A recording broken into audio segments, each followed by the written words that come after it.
Concentrating one's meditation on Krishna's lotus feet, which are the reservoir of all existence.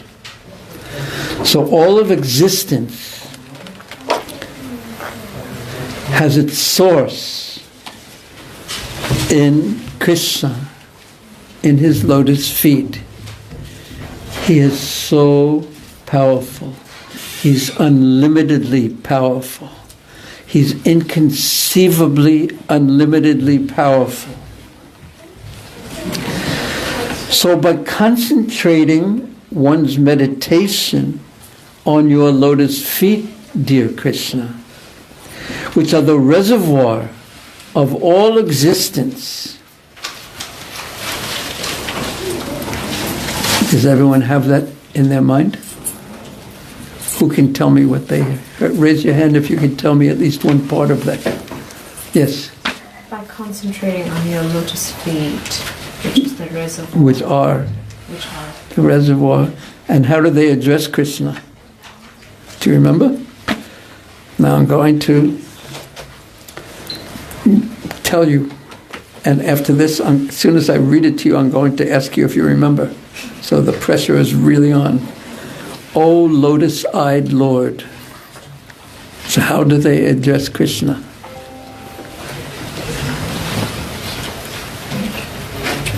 Try it one more time. O lotus-eyed Lord, they say to him. So how do they speak to him?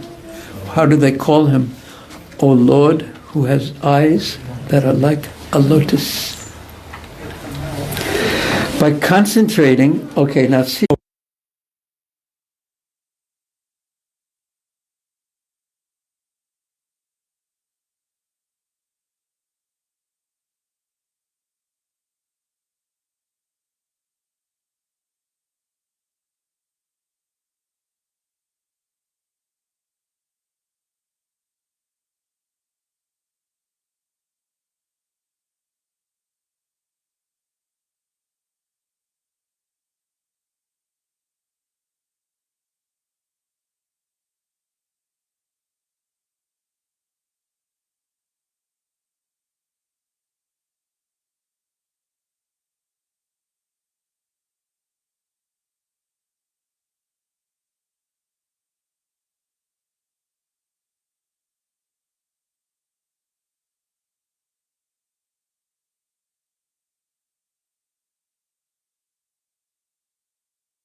O lotus-eyed Lord.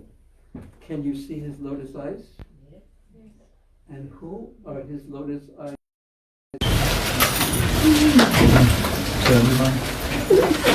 Who said that? You? Very good. Raise your hand if his lotus eyes are looking at you. Hey, that's pretty good, isn't he? He's looking at everyone. For Mukta, also you? Yeah, okay. Shoot me a glass. Oh, now please listen. O lotus-eyed Lord, by concentrating one's meditation on your lotus feet, which are the reservoir of all existence, and by accepting those lotus feet as the boat by which to cross the ocean of nescience, of ignorance, by accepting Krishna's lotus feet, by accepting his shelter, by taking shelter of Krishna, one accepts those lotus feet as a boat. This is how to board the boat of Krishna's lotus feet, to accept them as the shelter. And by doing so, by remembrance of Krishna's lotus feet, which are the reservoir of all existence, one is following in the footsteps of the great saints, sages, and devotees. This is the methodology, the means by which all great devotees in the past have crossed the ocean of material existence.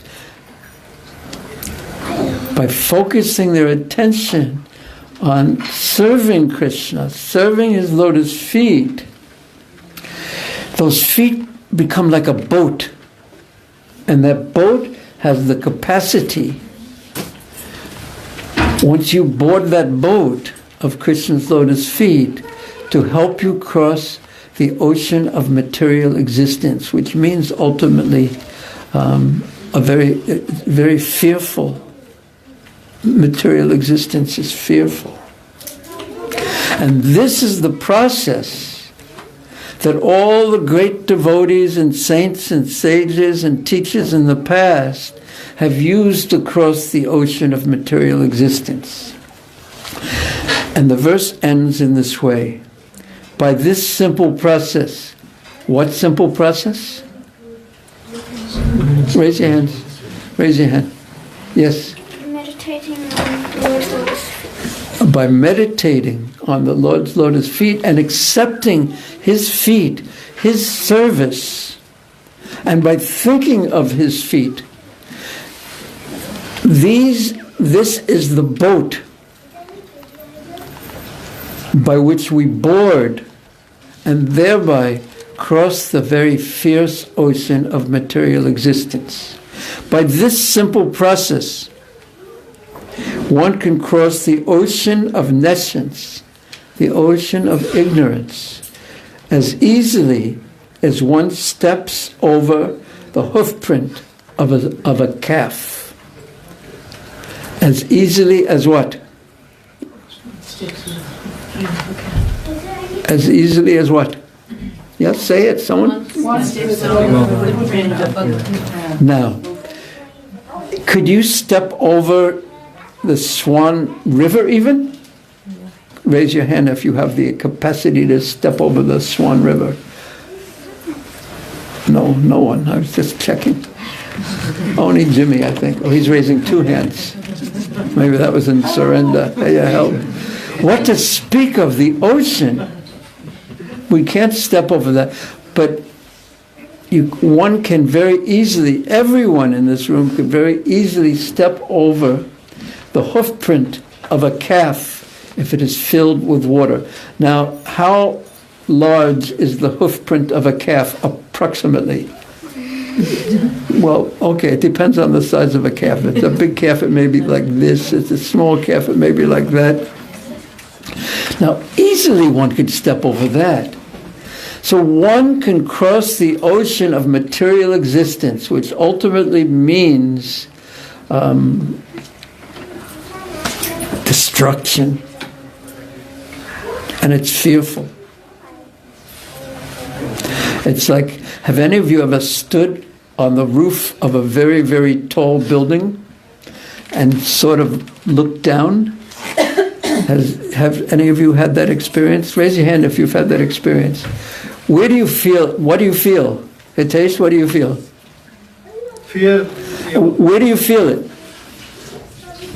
Where do you feel it? What part of your body?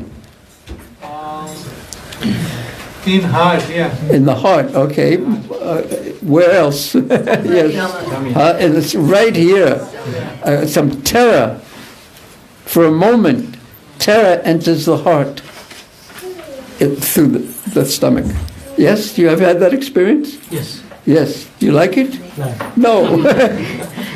But that terror is Krishna's chakra, which is time. Because time ultimately crushes everything, and that's the ocean of material existence. But by the simple process, and as soon as I finish this sentence, I'm going to ask you what the simple process is. One can cross this whole ocean of fear and nescience, the terror that sits in the heart. Oops, stomach. I'm afraid to talk about stomachs right now because I've been fasting all day long. By this simple process, one can cross the ocean of ignorance, of destruction, just as easily as one steps over the hoofprint of a calf. Now, what is that simple process? Raise your hand. Yes. By meditating on the lotus feet of Krishna. Yeah. But what does that mean in more depth? What does it mean to think about the lotus feet of Krishna? Raise your hand if you'd like to. Yes? To understand that these lotus feet are the reservoir of all this universe. Of all material existence, yes. Good, both good answers. What else? What else? Yes? Commit ourselves to the service of Krishna. To take shelter of him. That Krishna, what does it mean to take shelter of Krishna? Surrender. Surrender. So this is a long talk in that sense. We could talk about what surrender means. But in essence, it means, Krishna, I am yours, your servant. And I take shelter of you. That means, depending on Krishna. Serving him, somehow using our life's energy to serve him,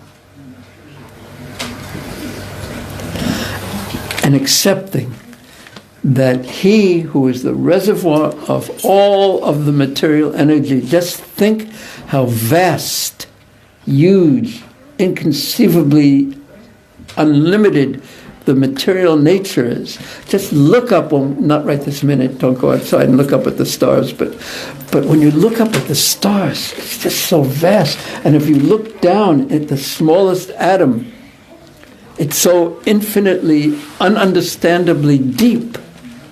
There's particles and subparticles and sub-subparticles and gluons and up quarks and down quarks. You know what a down quark is?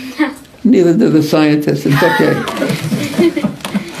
It's something. It's like energy and the quantum fluctuations between things manifesting from nothing, and it's just so deep. The smallest is so deep, and the greatest is so vast. And this is just Krishna's material energy, and it's all is resting in his lotus feet. And if we can meditate upon him, which means serving him, and it means meditating and thinking about his pastimes, which he has so kindly come to this world to demonstrate, so we have something to think about instead of the stock market and the wars all over the world and this problem and that problem. If we can meditate on Krishna and his pastimes and his beauty and the fact that he has the power, that he is always looking at each and every person. Now, how does that make you feel, that Krishna is always looking at you? Raise your hand if you'd like, brave enough to say how that makes you feel.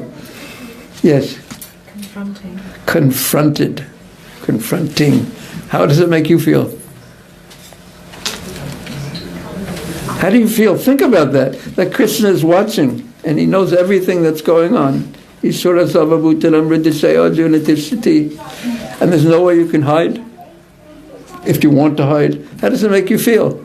Maybe, does anyone want to say? One person volunteers confronting. Safe. Safe. Another person? Loved. Loved. Yes.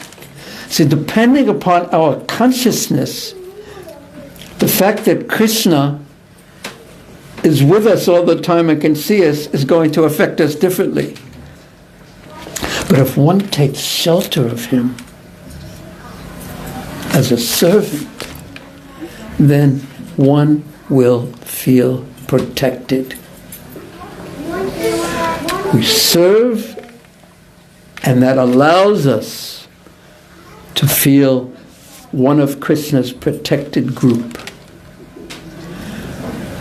That's a good thing, yes. So this is what the demigods are saying.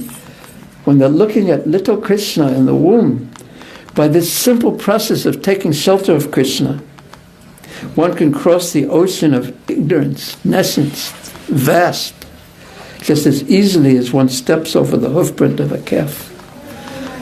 Has anyone ever seen a dog swimming in the ocean? Raise your hand if you've ever seen a dog swimming in the ocean. Yes. Now just imagine trying to cross the ocean by what? Holding on to the tail of that dog. Now, would you think it's a very safe way to cross? No. So that all other methods are compared to that. This is an example. I didn't make that one up, but Prabhupada, I'm not sure where he got it from, but it's very graphic. Okay, that was the introduction to what I wanted to say. Here is what I wanted to say. In one sense, now I want you to look at him very closely, just for a few moments, and then close your eyes and see if you can see him. You're not closing your eyes, and I'm looking. And not only am I looking, Krishna's looking. Okay, now open your eyes and look at him. Now, close your eyes. And see if you can see him. Is he still looking at you? Okay, open your eyes. And look at him. Now close your eyes. We can do this all night long. But we won't. What we are going to do, for a little bit longer, how much longer do we have? Oops. We need a timekeeper. Oh, timekeeper. Have until 12. I like your spirit. 15 minutes on the schedule. There's 15 minutes left Another 15 minutes. of my talk? Okay. Now this is many years ago in 1977 in Bhubaneswar, probably in January, Prabhupada had finished dictating and writing up to the 9th canto, and he was just beginning the 10th canto. And when he began the 10th canto, he first did a summary of the entire 10th canto. And in the 10th canto, the summary, he's going to very briefly describe what's in each chapter. So what we're going to do is I'm going to read what he says, and then if anyone knows any other part of that pastime, they can raise the hand and they can say it. It will be clear in a moment. This is what Prabhupada writes. A short description of each chapter of this 10th canto is as follows. Which canto? Yes, very good. The first chapter, which chapter? You're going to really cross this ocean of material existence. The first chapter, which has 69 verses, describes Maharaj Parikshit's eagerness to learn about the incarnation of Lord Krishna. And it also tells how Kamsa killed the 6 sons of Devaki because of his fear of being killed by her 8th child. Now, who knows something else from this first chapter? Raise your hand. Anything from this first chapter? It was on the day of the wedding. But you have to wait. No, I'm not allowed to say that to you. Otherwise I'll get in trouble later. It was on the day of the wedding. It was on the day of the wedding. What happened next? Voice from the sky. There's a voice from the sky. Did you raise your hand? Voice from the sky. Yes, but you're supposed to wait till I call on you. Otherwise, this room has so many corners. You have no idea how many corners this room has. Okay, this was on the wedding day of who? Devaki. And? Vasudeva and Devaki. And who was driving the chariot? Yeah, you're very good, but wait, you should wait till I go. I'm not a real strict disciplinarian, but I can be, but I'm not. Okay, he was driving the chariot out of affection for his sister, who was cousin sister's sister, and her newly married husband, Vasudeva. And suddenly, as he was driving the chariot, surrounded by trumpets, and there were horses, and there were was just a great festival. Suddenly there was A voice from the sky. a voice from the sky. And what did that voice announce? Who can do it in a real proper voice in the sky mode? Answer, you fool. Keep going. That's all I remember that one. But why was Kamsa foolish? What was he doing that was so foolish? He was driving the chariot of his sister and newly married husband without understanding what? That his child would be... Which number? 7. Almost. Very close. Would be the killer of Kamsa.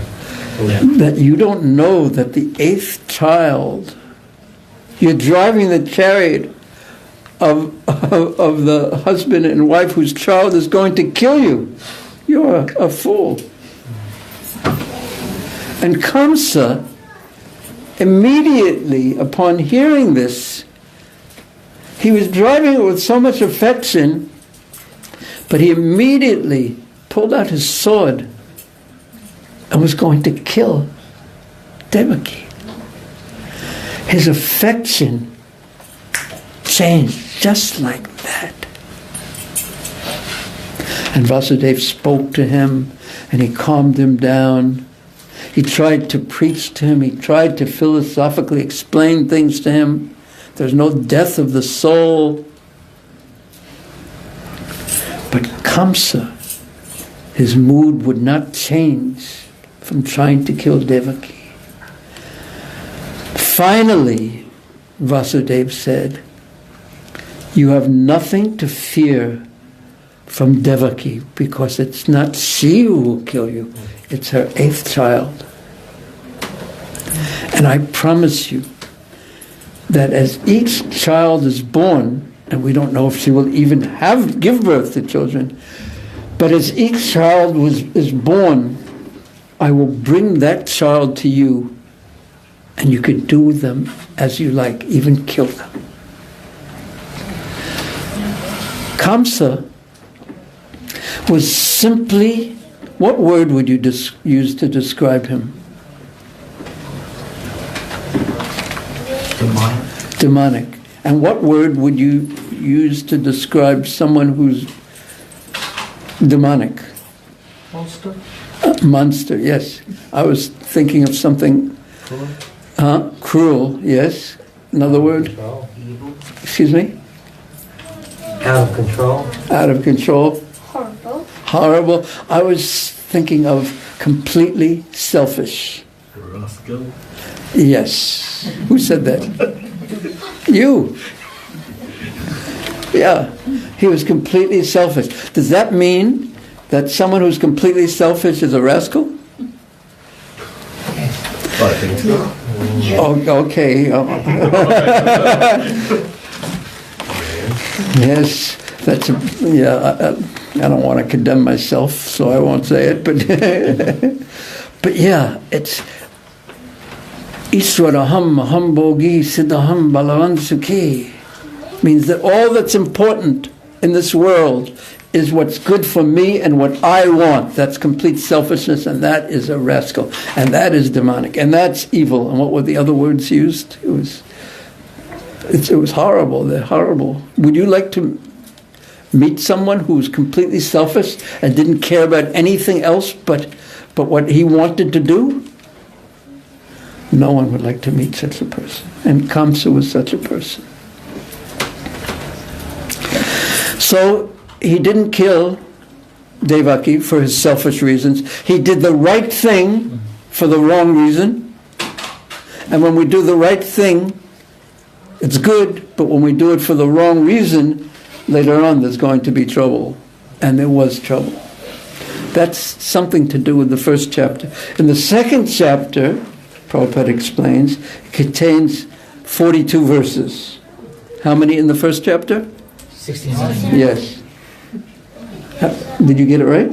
Okay. There's 42 in the second chapter. And it describes the entrance of the Supreme Personality of Godhead, Krishna, into the womb of Devaki to fulfill his mission of killing Kamsa.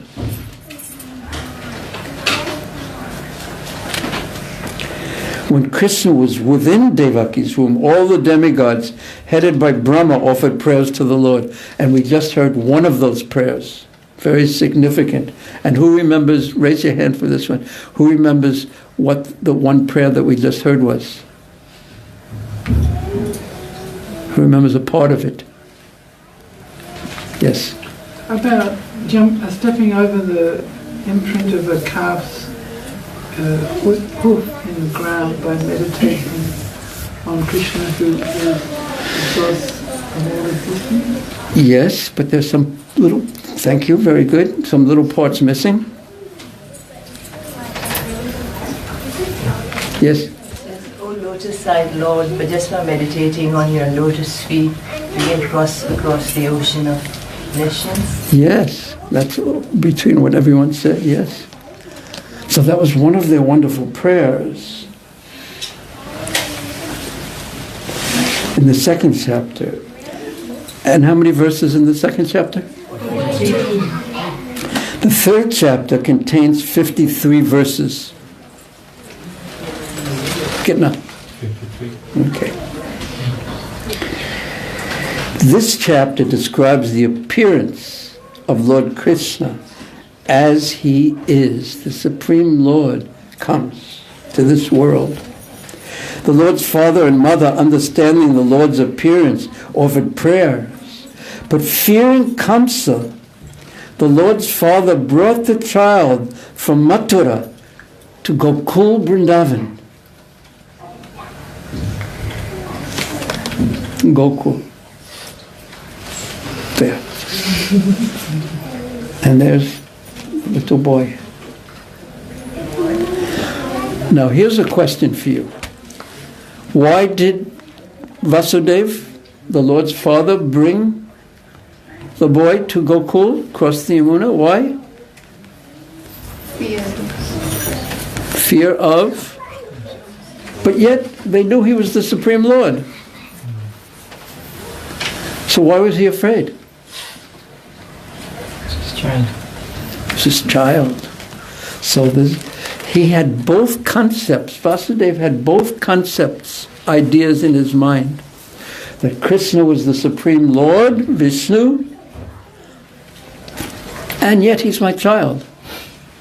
So actually, it's when Krishna killed Kamsa, when Krishna went to Vasudeva and Devaki, they saw him and they knew they had both concepts in their mind. He was the Supreme Lord and he was their child, and they didn't know whether to bow down or to embrace him. And then Krishna, wanting their affection. Actually, it describes by our acharyas that they became stunned in between these two conflicting emotions. They didn't move. He didn't bow down, and they didn't embrace him. And then Krishna covered them, or Yogamaya covered them, so they only saw Krishna as their son. And then what did they do? What did they do? They embraced.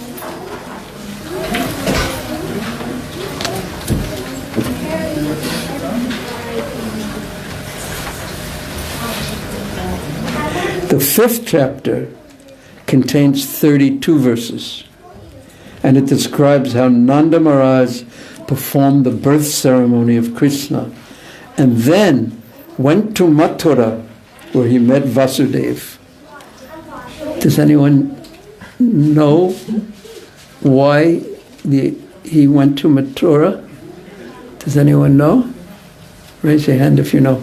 Yes. To pay taxes to Kamsa. Now, consider this. This most beautiful, beautiful child was born. And as soon as he was born, Nanda Maharaj decided to go to Mathura to pay his taxes. First of all, how many of you are so eager to pay your taxes as that? Probably no one. Second of all, except Raj Mohan, honest Brahmin boy.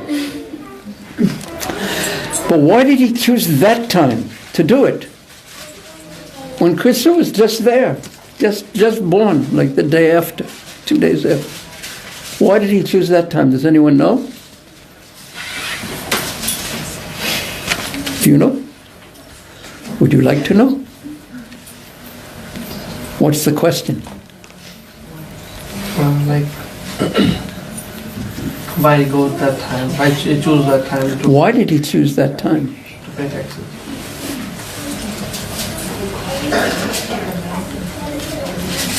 You know the answer? To keep his word? You know the answer? He was worried about Vasudha? He was worried about Kamsa. That if Kamsa came to collect the taxes, he would see this beautiful boy, Krishna. And who knows what Kamsa would do, because he was so selfish. He might kill him. So before not wanting to take any chance, Nanda Maharaj went to Mathura to pay the taxes to stop Kamsa from getting any idea that this beautiful child was born, and then he would come. The 6th chapter contains 44 verses. Now that's easy to remember. How many verses does the 6th chapter contain? 44. Isn't that easy to remember? Yeah? Is it? Is it hard to remember? It's hard to keep remembering it. But because 6 and 4 is, and then you add 4 more, so 44, 6th chapter 44, and then what do you get? 16 or 14? 14. And then you add the 1 and the 4 together and you get 5. And that's how old Jivi was last year, so it's easy to remember. Okay, how many verses are there in the 6th chapter? Everyone remembers that, right? How many? How many? In this chapter, Nanda Maharaj, following the advice of his friend Vasudeva, returns to Gokul, and on the way, he sees the dead body of the Putana demoness, and is astonished at her having been killed by this little baby whose name was Krishna.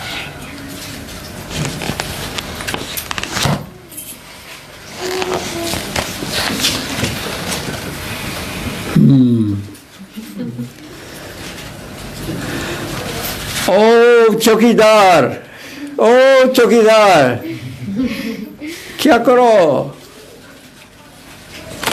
Yeah, perfect timing. Yes, yes.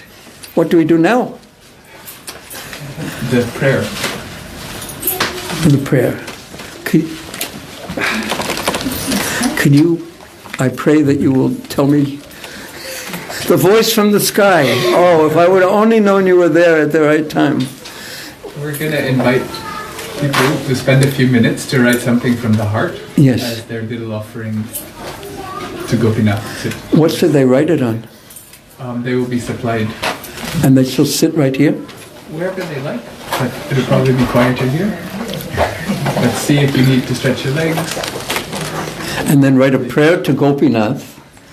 And then what should they do with that prayer after they write it? You can put it on the altar as an offering. Okay. See if you can make it as deep and heartfelt as you can. And there are some stickers and other things so you can decorate your card nicely for Gopinath. Okay, how what's the interface between the people and the implements? The implements are being passed out. Yeah, but we don't want the people to pass out. Just unless they want to. Unless they, yes. So Unless there's you some want. scissors there. You can see what stickers you like. And how long do we have for this? 15 minutes. 15 minutes. Do we leave it half? And after that, IST?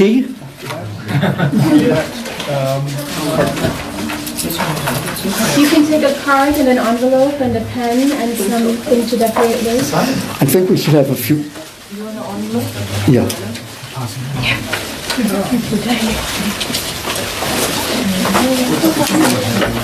Do you want an envelope? Sure. One envelope. Who needs cards? Who needs envelopes? Who needs pens? Who needs... Just raise your hand if you need something. Cards? Anyone need a card still?